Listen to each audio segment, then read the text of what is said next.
Olá, olá, bom dia. Voltando aqui depois da conexão, dar uma caidinha. Vamos ao nosso papo matinal número 2. Tudo bem, Lourdes? Seja bem-vinda. E aí, Tássio? A galera vai chegando, a Cássia. Bom dia a todos. Jéssica. Sejam todos bem-vindos aí pro nosso papo matinal número 2. Constância tudo, né? Constância tudo. Aí, ó, já tem o dia 2. Tivemos o nosso dia 1, hoje é o nosso dia 2 já. Isso aí. E aí, vocês estão bem? Estão conseguindo me ouvir bem? Estão me vendo bem? Nossos 15 minutinhos de bate-papo antes da gente começar o nosso dia. É aquela história, né? Tá aí rolando rios. Podia estar fazendo oração, podia estar fazendo qualquer outra coisa. Então vamos bater um papo matinal aí pra gente poder começar o dia com bons pensamentos, com boas ideias, com coisas boas pra gente conduzir. Esse nosso papo matinal ele vai acontecer todos os dias, tá? Todos os dias, 7h30, eu vou estar aqui. Pô, Maurício, mas quanto tempo? Eu trabalho. Cara, 10 minutinhos, 15 minutinhos é a nossa conversa aqui. Tá? Vai divulgando o pessoal, vai botando aí no aviãozinho, ó. Vai encaminhando pros amigos. Vamos estar sempre falando aqui sobre assuntos da rotina, do dia a dia e da família, né? Então, sem delongas, vamos começar o nosso assunto de hoje, né? Ontem eu conversava, né, com vocês aqui um pouco sobre essa questão, né, de quanto que essa questão, né, desse binômio espaço-tempo, como que isso daí afeta a nossa vida, né? Ou como que isso daí, sobretudo nessas queixas que a gente mais traz para consultório, de sofrimento, depressão, ansiedade, todas essas coisas, ou como que elas são afetadas por esse binômio do espaço e do tempo. Só que ontem eu abri uma caixinha, né, até coloquei lá oi sumido, fazia tempo que eu não falava com vocês aqui, né? Então nessa caixinha que eu coloquei, assim, eu não esperava tantas perguntas, cara. Eu ainda nem consegui responder todas, mas vou me esforçar para hoje ainda concluir e conseguir responder todas as caixinhas. Mas tinha uma pergunta lá que me chamou um pouco de atenção, né? Era uma pergunta que falava sobre a questão da criação dos filhos, né? E a pessoa me perguntava o seguinte: como que a gente articula esse lado do amor com as crianças, né? Do carinho com as crianças, ao mesmo tempo em que a gente precisa ter essa certa firmeza, essa atuação mais incisiva, às vezes na correção dos nossos filhos, né? Procurando, seja para a gente manter a ordem da nossa casa, seja para a gente poder manter os nossos filhos orientados na verdade, né? Naquilo que a gente acredita como sendo o correto para a nossa vida, né? E na resposta a essa caixinha eu coloquei o seguinte: eu falava, mas acaso a firmeza não é amor? Ou de alguma forma o amor não é firme? Né? Ou seja, será que existe realmente uma contradição entre esse carinho e essa firmeza? Bom dia, Lana, bom dia, tudo bem? Bom dia, minha continência demorada para você. Bom dia, Danilo, tudo bem? Sejam todos bem-vindos aí, muito bom dia. Meu amigo, você tá sumido, hein, cara? Quanto tempo? Que bom te ver por aqui, cara. Então, resgatando aqui o assunto, né, do nosso papo matinal hoje. Ontem nós falamos um pouco sobre esse binômio, né, de espaço-tempo e de como que essa questão do espaço e o tempo afetam a nossa vida no que tange a essa questão da ansiedade e da depressão, né? Se a gente começa a se comprimir muito no espaço, viver em lugares muito apertados, apertar demais o nosso tempo, a gente começa a experimentar essa angústia, experimentar essa ansiedade. Em contrapartida, se ao contrário, a gente experimenta essa espécie de tristeza que nós damos o nome de depressão, né? E aí, quando foi ontem, durante a abertura das caixinhas, houve uma pergunta que me fizeram sobre a criação dos filhos. E falando, poxa, Maurício, como que eu articulo melhor essa questão do carinho, do amor com os meus filhos, com a firmeza que eu devo a eles, né? Porque o que a gente percebe muito hoje? Um degringolar da educação dos nossos filhos, sobretudo por uma insegurança dos pais, né? Existe uma insegurança. O pai, ele não quer perder, o pai e a mãe, ele não quer, sobretudo, perder o afeto do seu filho. E aí ele tem aquelas atitudes vacilantes, aquelas atuações vacilantes nos seus filhos, né? Aquela atuação de, não, veja bem, tanto, com medo de ferir suscetibilidades, né? Então, existe uma articulação ótima entre o ser firme com os nossos filhos, a correção, a gente cumprir o nosso dever moral, sim, porque é um dever moral. Porque, veja, uma coisa que a gente confunde muito, né? O que é essa questão do dever moral? Veja, se você é um funcionário, né, de uma empresa, você é um segurança dessa empresa, cuidar da segurança e dos detalhes da segurança é um dever moral seu. E no sentido de que você não cumpre essa finalidade para a qual você foi contratado, você está sendo imoral. O pai também tem seus deveres morais. Quando a gente lida com uma criança ela ainda é alguém que não tem ainda uma consciência bem formada, ainda não tem seu roteirista, seu crítico bem formado.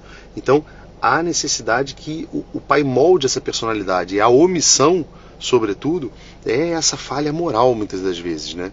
É esse momento onde você percebe ali que a gente vacila. Então, há um dever moral dos pais de corrigir os filhos.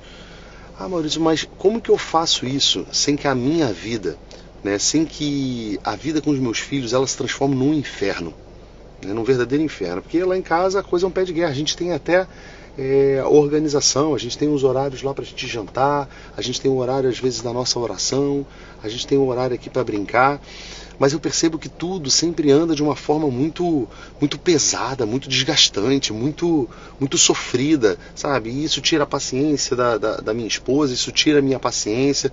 Por vezes a gente perde um pouco as estribeiras, acaba gritando com as crianças, e aquilo ali transforma tudo num verdadeiro inferno dentro de casa. Ora, a primeira coisa que a gente tem que fazer para que a gente possa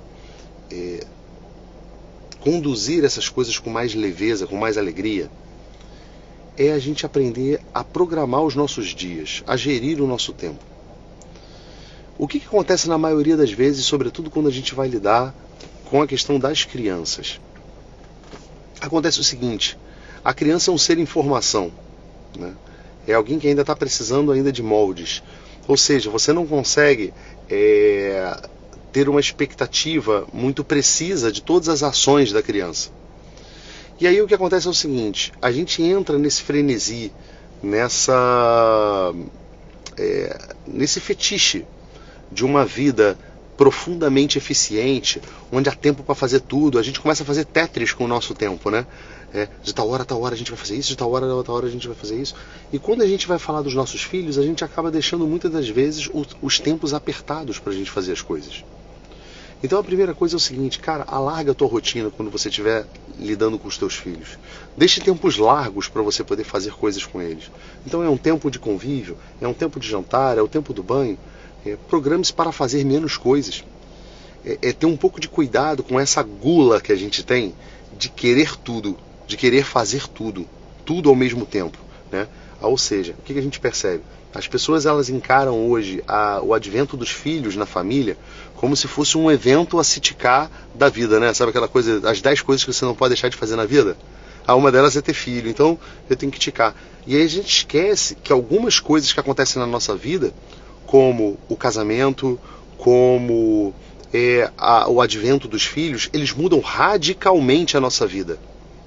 Mudam radicalmente a nossa vida, a nossa história. Ou seja, por exemplo, no instante que eu me casei, o que eu troquei? Eu troquei a possibilidade de, por exemplo, de conviver com outras mulheres, de viver outras realidades, e comecei a escolher o quê? Eu serei fiel a uma, eu dedicarei a minha vida a essa pessoa. Isso acontece também quando a gente tem filhos. O que acontece quando a gente tem filhos? A nossa vida muda radicalmente. Entra um ser na tua vida ali que te chama de pai, que te chama de mãe, e que assim, você não é substituível. Alguém pode até muitas das vezes fazer a tua função, mas isso não significa substituir você.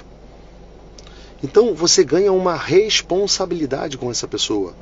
responsabilidade, eu já falei em outros momentos lá sobre a etimologia da palavra, mas uma das etimologias possíveis da responsabilidade é respondere, ou seja, responder novamente, responder a uma promessa.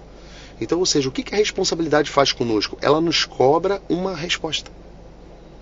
Então, quando a gente tem filhos, por exemplo, os nossos filhos cobram de nós uma resposta. Então, a omissão é um erro terrível nesse aspecto. Então, há necessidade, sim, de que nesses momentos, de quando a gente vê que os nossos filhos aqui não estão agindo como deve e tudo mais, a gente precisa corrigi-los.